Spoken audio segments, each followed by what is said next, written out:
You think you know Murder on the Orient Express? Well, let me tell you, it's so much more than just a classic whodunit. It's like a perfectly built machine, a masterpiece of literary engineering. It's designed to trick you, to throw you off the scent, and in the end, to make you question everything you think you know about justice. So, in this explainer, we're going to take this thing apart, piece by brilliant piece, and see just how it works. Okay, so let's start with the big one, right? It's the question at the heart of every great mystery.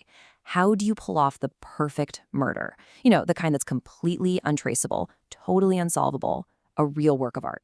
Well, Agatha Christie's answer to that, it is absolutely audacious. You won't see it coming. Yeah, you heard that right. The secret isn't some lone wolf killer or some shadowy figure. Nope. It's a jury, a whole group of people. I mean, this is the central trick of the entire story, the thing that's hidden in plain sight right from page one. All right, first up, a perfectly staged crime. To really get how Christie pulls off this incredible trick, we've got to look at the setup. Because trust me, nothing, and I mean nothing in this story is an accident. Everything that feels like coincidence, it's all part of a perfectly staged play. And the very first clue? It's right here. Think about it.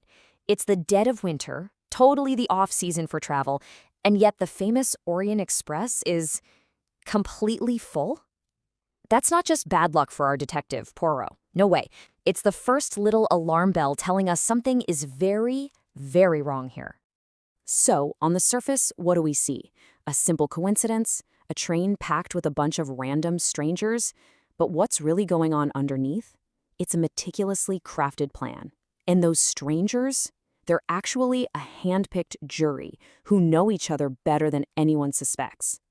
This is a perfect example of how Christie plants these clues. So Poirot's on the platform and he overhears this super intense, whispered conversation. Our brains, of course, they immediately leap to one conclusion. It's gotta be a secret love affair, right? Of course, that's what we're supposed to think. But this is Christie playing us like a fiddle. That tension isn't about forbidden love. Oh no, it's the tension you'd feel between two conspirators just moments before they execute their plan. The real secret is hiding right behind that old cliché. Okay, on to our next section, an impossible murder scene. And believe me, that same meticulous planning carries right over to the crime scene itself. Christie builds the perfect locked room mystery. It's a puzzle box that seems absolutely impossible to solve. Even before anything happens, Poirot's famous little gray cells are firing. He meets the victim, a guy named Ratchet, and he gets this chill. It's not just that he doesn't like the guy, it's a deep gut feeling of revulsion. Poirot knows instinctively that he's in the presence of pure evil, a real predator. And then, bam, the murder. The crime scene is just chaos. It's a total information overload. You've got 12 stab wounds, some deep, some shallow, some from a right-handed person, some from a lefty, a pipe cleaner, a handkerchief, a watch stopped at a specific time. It's just a mess of clues that all contradict each other. But this isn't a sloppy killer. This is an artist, creating chaos on purpose to hide the real picture. And this all goes down inside a classic locked room mystery setup. I mean, the door is locked and chained from the inside. The window's open, sure, but the train is stopped in a snowdrift, and there are 0 footprints out there. It's literally an impossible crime. So naturally, everyone, the reader, the characters, all of us, we're all asking the same logical question. How on earth did a single killer get out of that room? But here's the thing, that's the wrong question. And that is the absolute genius of this novel. The real puzzle, the one that just blows the whole genre wide open, isn't how one killer got out. It's how did 12 killers get in? How did they do what they did and then just melt back into being regular passengers? The answer isn't about a locked door. It's about a shared purpose. All right, Section 3, the Armstrong connection.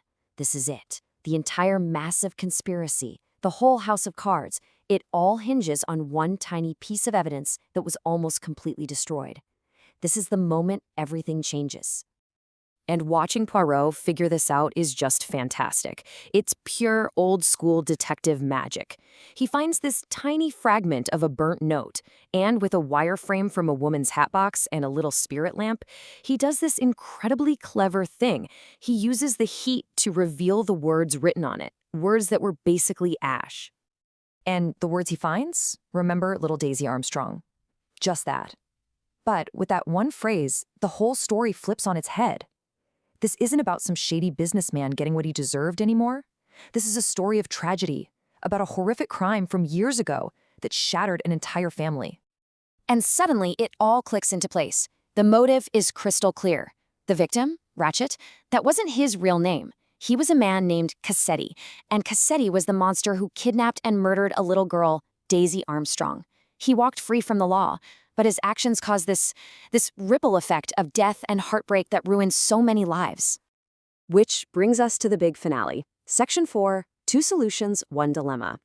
Poirot gets everyone together in the dining car. And instead of just pointing a finger and saying, "You did it," he does something nobody expects. He lays out 2 different solutions to the crime. Okay, so theory number 1 is the easy way out. It's simple, it's neat, and you know what? It's believable. It would let everyone just walk away. But then there's theory number 2, the complex truth.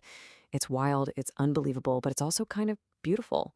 The truth is that this wasn't a murder. It was an execution, carried out by a jury of people whose lives were destroyed by this one man. And this is where Poirot delivers the final, devastating blow of logic. Think about the number 12. There were 12 stab wounds on the body. There are 12 passengers in the Calais coach. And how many people are on a jury? 12. The symmetry is just, it's perfect. It's undeniable. And then, one by one, we see who they really are. All the masks come off.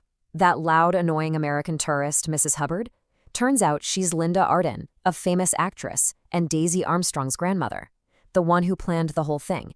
The governess, the colonel, the dead man's own secretary, none of them are strangers. They're a family of ghosts, brought back together by grief to get the justice that the courts fail to deliver. And that brings us to our final section, Justice on the Orient Express. Because now, after solving a literally unsolvable crime, Poirot, a man who lives for logic and order, has to make an impossible choice. He lays out both theories for his friends on the train and basically asks them, which story should we tell the police? And when they pick the simple lie, Poirot goes along with it. In that one moment, he chooses compassion over the cold, hard letter of the law. He stops being a detective and becomes something more, something like a priest, hearing a final confession. And that's where the book leaves us, stuck in the snow with this huge, unsettling question. The how is solved, but the why, the moral part of the mystery, that's still open. Christie doesn't wrap it up in a neat little bow. She just lays out the facts, and then she leaves it up to us, the final jury, to make the call.